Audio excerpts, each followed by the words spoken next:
తమిళనాడులో జల్లికట్టుపై ఆందోళనలు తగ్గాయి. అక్కడి పరిస్థితులు మళ్లీ నార్మల్ కు చేరుకుంటున్నాయి.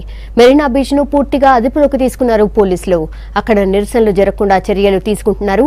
మరోవైపు గత ఏడాది ఇచ్చిన నోటిఫికేషన్ ను ఉపసంహరించుకుంటామని సుప్రీంకోర్టుకు తెలిపింది కేంద్రం. జల్లికట్టుపై ఆందోళనల తర్వాత చెన్నైలో పరిస్థితి మళ్లీ సాధారణ స్థాయికి చేరుతోంది. అసెంబ్లీలో ముసాయిదా బిల్లుకు ఏకగ్రీవ ఆమోదంతో ఆందోళనకారులు వెనక్కి తగ్గారు. పోలీసుల లాఠీచార్జ్, దాడులకు నిరసనగా స్వల్ప ఆందోళనలు జరిగాయి. ఇక మెరీనా బీచ్ ను పూర్తిగా అదుపులోకి తీసుకున్నారు పోలీసులు. అక్కడికి వెళ్లే రహదారులన్నింటినీ పోలీసులు ఆపేశారు. సాధారణ ప్రజలను అనుమతించడం లేదు.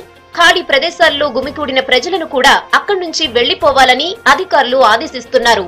కొన్ని చోట్ల ఎంఎంటీఎస్ రైళ్లను ఆందోళనకారులు అడ్డుకునే ప్రయత్నం చేయటంతో పోలీసులు అక్కడి నుంచి తరిమేశారు. జల్లికట్టు ఆందోళనల్లో పోలీసులు వ్యవహరించిన తీరును తప్పుబట్టారు సినీ నటుడు కమల్ హాసన్. జల్లికట్టుకు వ్యతిరేకంగా ఉన్న యానిమల్ క్రూయల్టీ యాక్ట్ లో లోపాలున్నాయని ఆరోపించారు. The appraisal was legitimate. Otherwise, so many people would not have collected there. I was the only actor who made a film on two issues. One is a Jallikattu, another is death sentence. Both in the same film. I'm against death sentence. Once again, law is not infallible, so you cannot make judgments those are irreversible.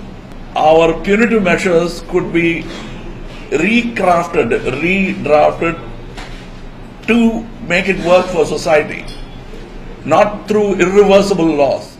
జల్లికట్టుకు షరతులతో అనుమతిస్తూ గతేడాది జనవరిలో ఇచ్చిన notification ను ఉపసంహరించుకుంటామని సుప్రీంకోర్టుకు తెలిపింది కేంద్ర ప్రభుత్వం.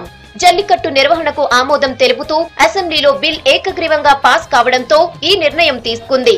Notification తో ఇక అవసరం లేదు కాబట్టి దీన్ని విత్డ్రా చేసుకుంటామని అటార్నీ జనరల్ ముకుల్ రోహత్గి సుప్రీంకోర్టుకు తెలిపారు.